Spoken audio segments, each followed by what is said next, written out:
Welcome back to Bearded Van Adventures, where we take 6 months to do an LS swap. That's what it feels like anyways. Nice weather, eh? Welcome to Canada. Jesus Murphy. Well, we're in the last little stages of the LS swap anyways. Getting some of the small stuff done.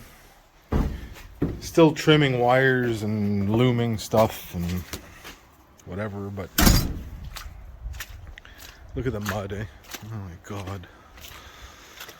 This is actually real nice grass in the summertime, but this year with the sudden thaw like we had there and me walking and driving all over it didn't help it. But anyways, let's get back at this thing. So we're still at this swap here. Real crappy weather out there, but it's actually half decent here in the van. I don't know if you can see my vent here. That's my diesel heater vent right there. So I got it roaring there and working on this thing. Looks like we're gonna have Josh over here probably this coming weekend. To get the tuning done and get this thing running. So we're definitely getting really close to the end here. And I'll be honest with you, I'm kind of happy. I love doing this kind of stuff, but it's been a long few months there of every weekend and most weeknights coming out here and tackling something, and so I'm anxious for the end. But we're getting there. We're getting real close there now. So I'm just getting a few sensors hooked up. I ended up ordering a Amazon adapter for a temp sensor so I can run my factory van gauge. I don't know, I kind of like keeping the original gauges in. Makes it feel like it's, you know, whatever, original, even though it's not. And I also did get the oil pressure adapter right there. Another Amazon purchase. Like, it seems like most of the stuff I got from Amazon just out of convenience. You know, we got, you guys watched me put that stuff on there. You know, they're half decent for what they're worth. New coils and wires, and you know, all you guys that have done these swaps and, you know, don't do them every day, you know what I'm talking about. All the little stuff is the slow part. And like, even figuring out my brake booster, you know, it's hooks up right here, but I think it's 3/8. The original van lines are 3/8, and the LS intake has a 1/2-inch barb on it, so a 1/2-inch hose obviously. So I'm now waiting for a reducer from 1/2 to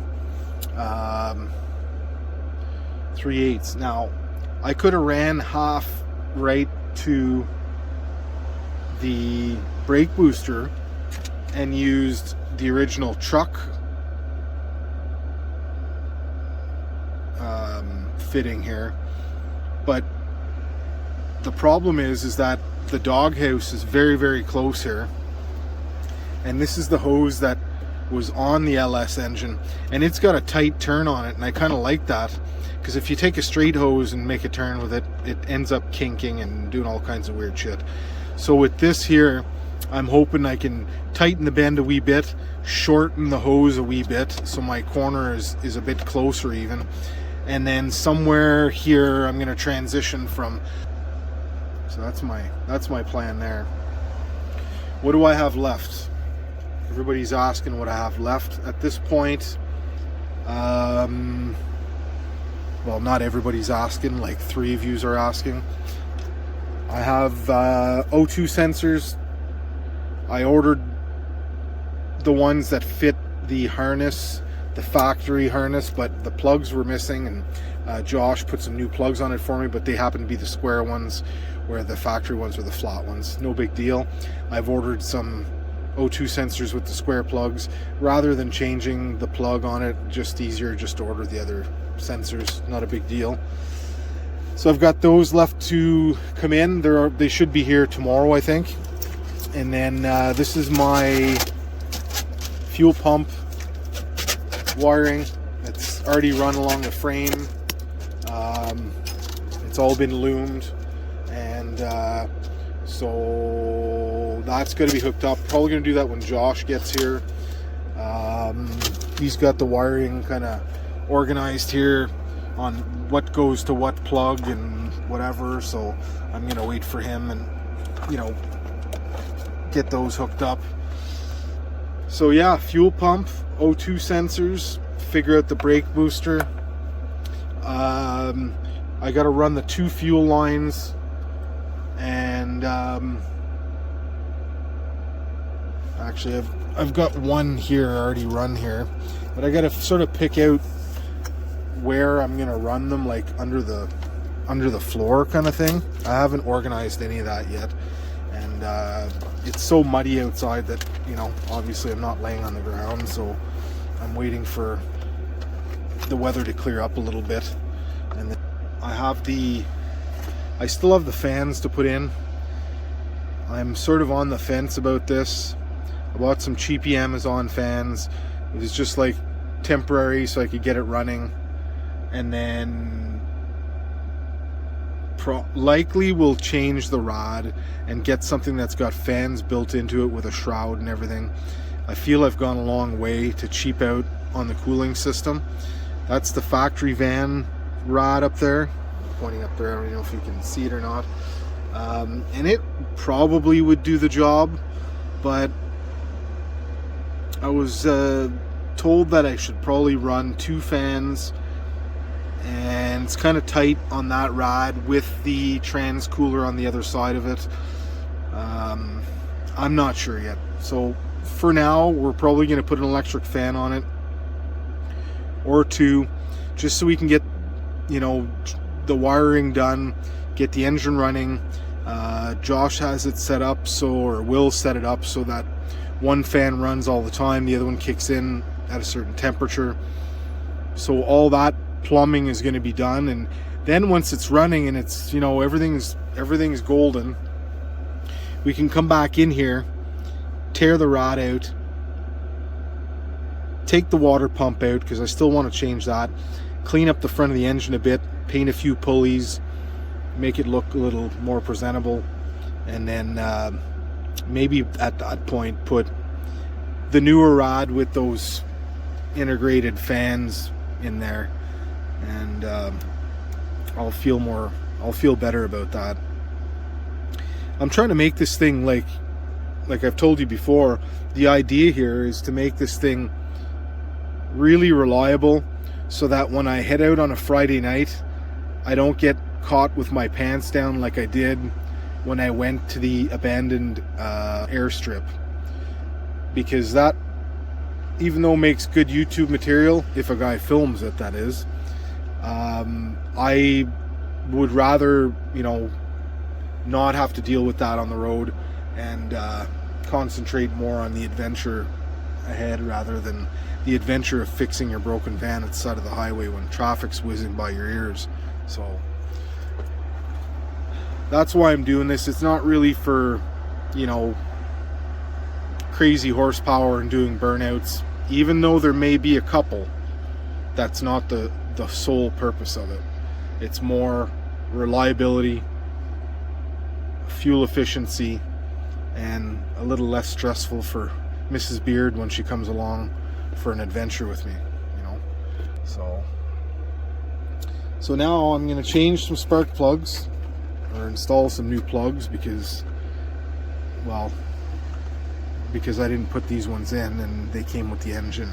I don't know where they're from, but these plugs here, I went to my local parts place. I won't say the name of it. It's not Caps, Canadian Auto Parts.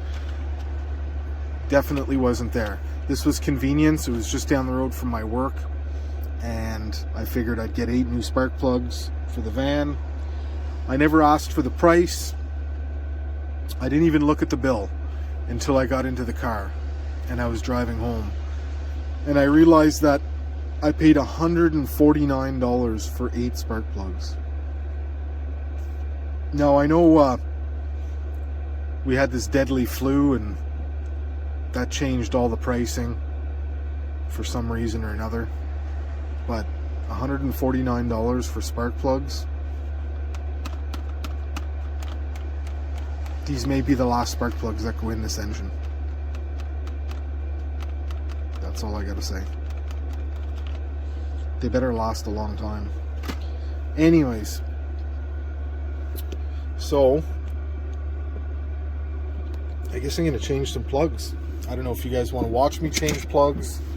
Seems like really boring entertainment to watch a guy struggle changing van plugs, but that's up to you. The van's a complete disaster. I'm like working amongst 1,000 tools here.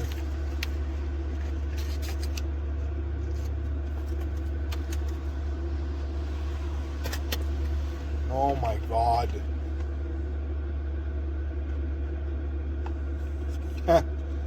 $149 for 7 spark plugs. There's one missing. Jesus Christ. That'll piss a guy off, eh?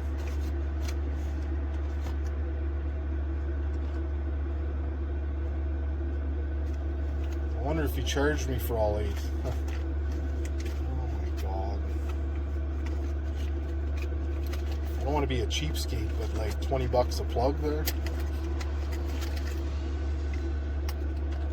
Christ almighty.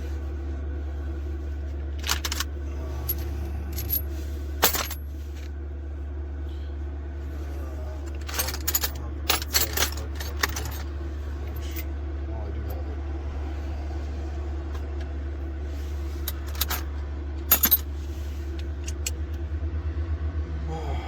That's a real piss off, especially because I wanted to get them done tonight.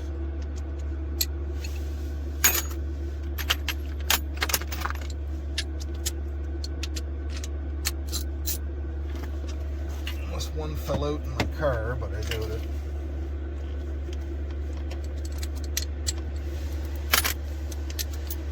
Let's give you a better view here.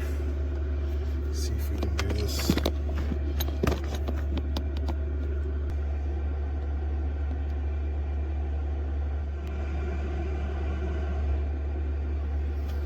Alright, I don't know if you're going to see anything, but my big head in the way.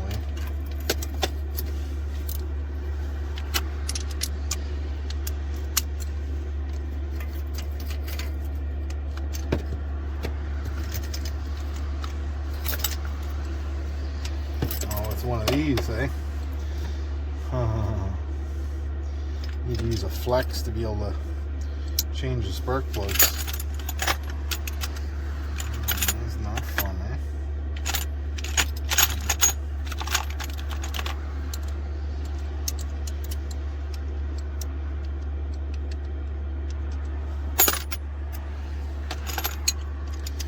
So I have been thinking about my next LS project, and I've been thinking about a boat. I want to buy a boat, and I work on boats at work. That's sort of what I do in the wintertime, is repair and modify. And let's see what this plug looks like. Nice. A little rich, I guess, but not too bad. So yeah, boats.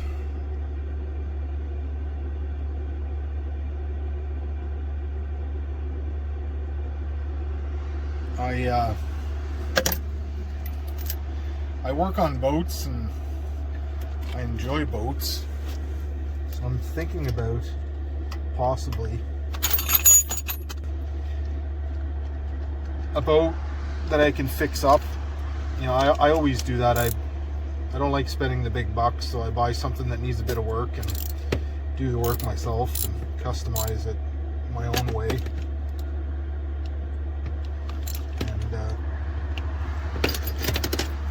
And so this week I was working on a boat. I'll put a picture in it right here somewhere.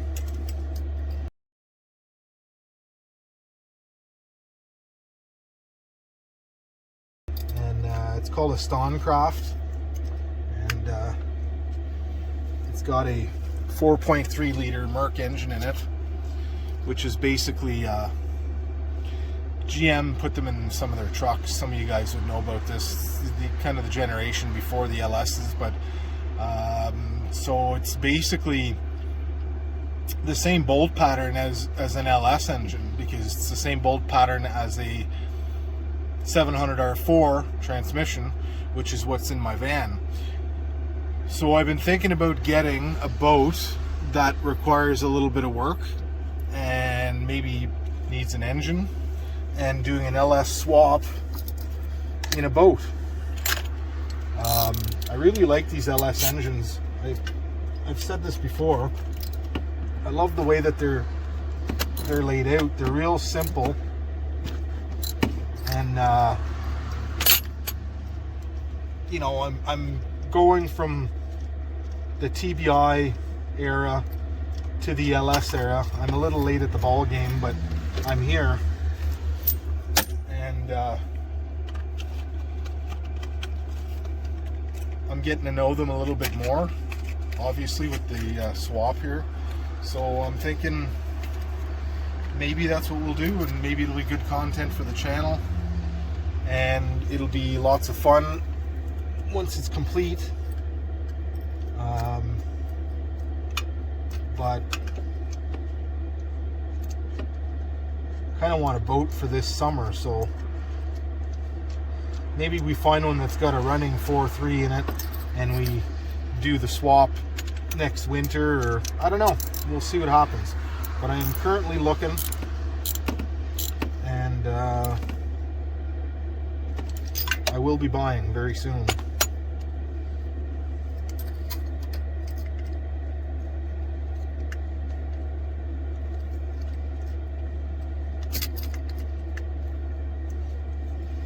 These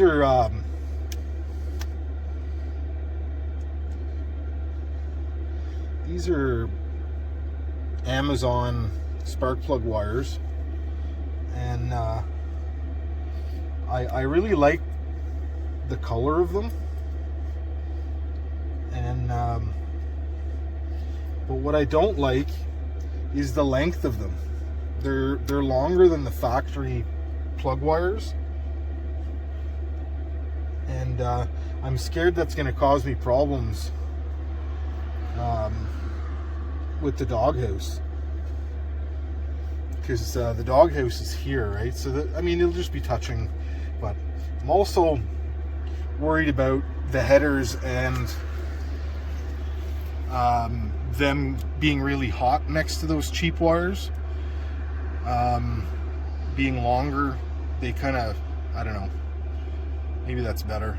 But I may buy the socks for them. They sell those fireproof socks like that you put on them. They're pretty cheap, so I may just go ahead and order a set of those.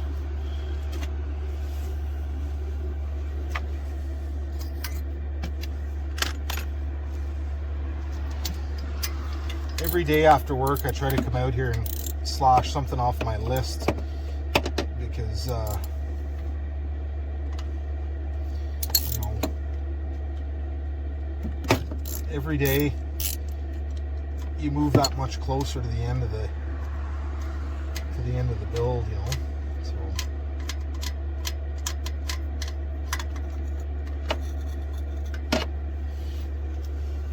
what's this guy look like?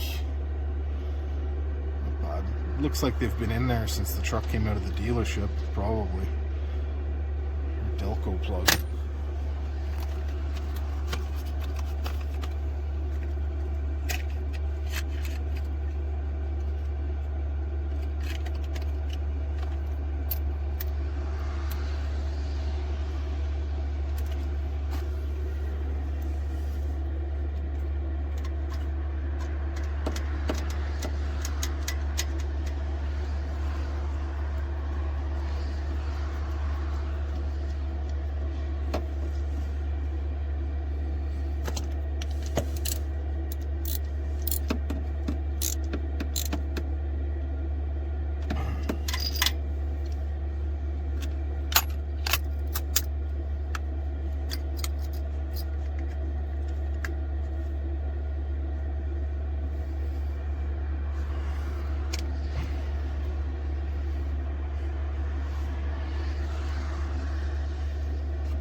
like these plug wires they're on the header.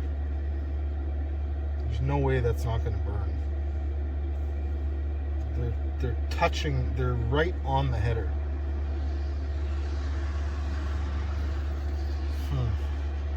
Yeah, that's no good. Back to the reliability thing, you know.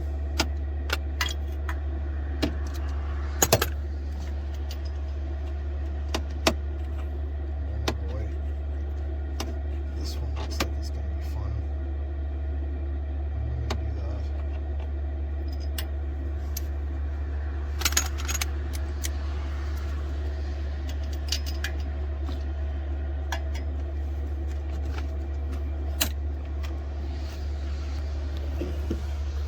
So here's a little heads up to you guys. If you're getting the Camaro headers from Amazon, what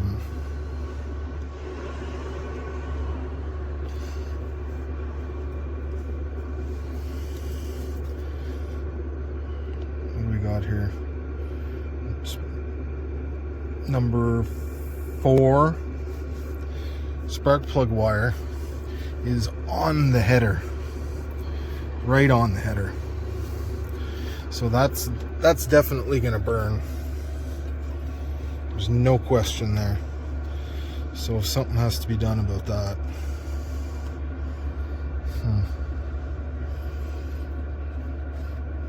Yep.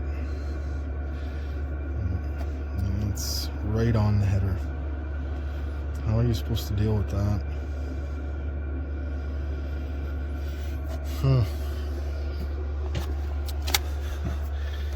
So I find that there's more little dilemmas like that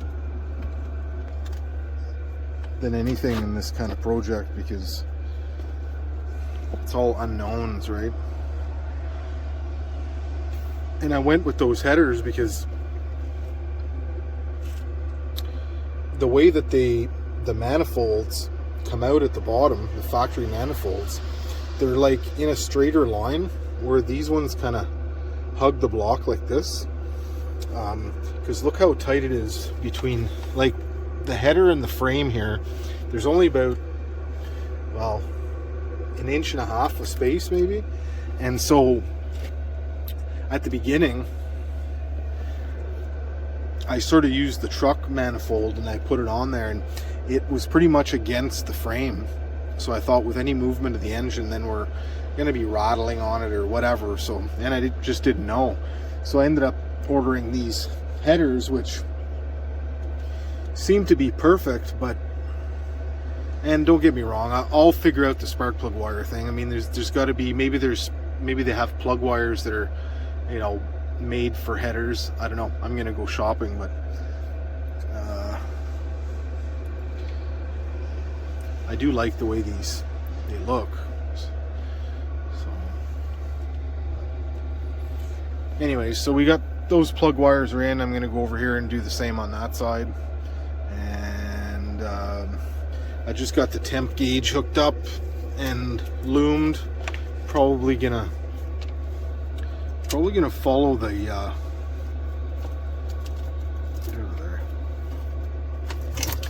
probably gonna follow the trans dipstick with this and just loom it and tie wrap it on there.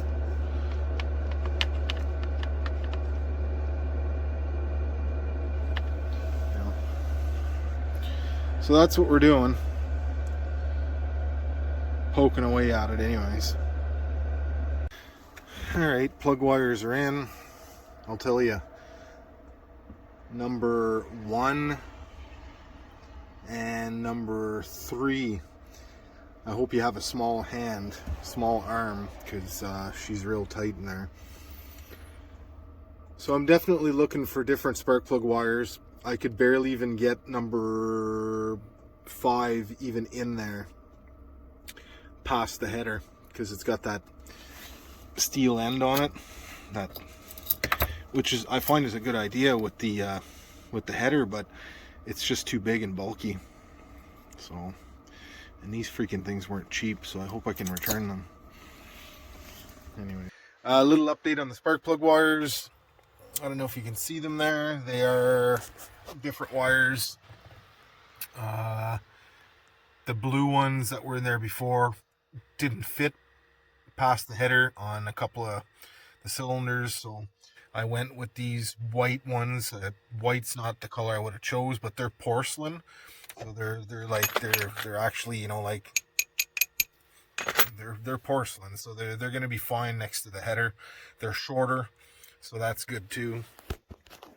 So I feel that that's going to be a little better, and you know, it still makes me think that I'll probably have to carry some spare plug wires with me, because the doghouse is so close here that it's going to be rubbing the whole time you're going down the road, and you know what's going to happen there, right? So I may put some protective sleeves on them still. Not sure. Maybe cut some gas line or something in half and kind of go around them. It's not going to look real pretty, but it'll be protected, you know.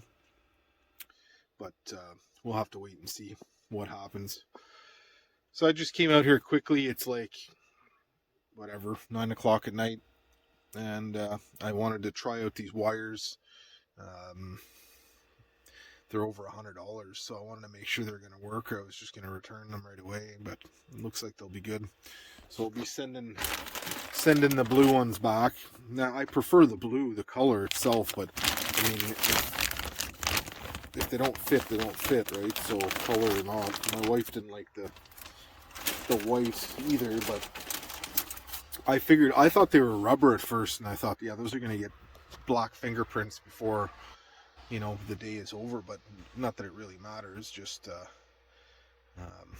know. But anyways, they had to be changed, so that's it. And I'm gonna do a little bit more looming tonight, and I got some little fittings to reduce my where are they, to reduce the brake booster hose size, so I can run that brake booster hose from there to the big LS barb fitting at the back of the intake here. So that's what I'm doing now, and I'll probably bring you back tomorrow during the day. Well, it's the next day here. Looks like we have a complete LS engine here. It's looking pretty good. The only thing I'm missing is the tune, so I guess what we're going to do is end the video here, because I'm not 100% sure, but I think next weekend we're going to get Josh over here to hook up his laptop and sort of get this thing going, but I'm not 100% sure.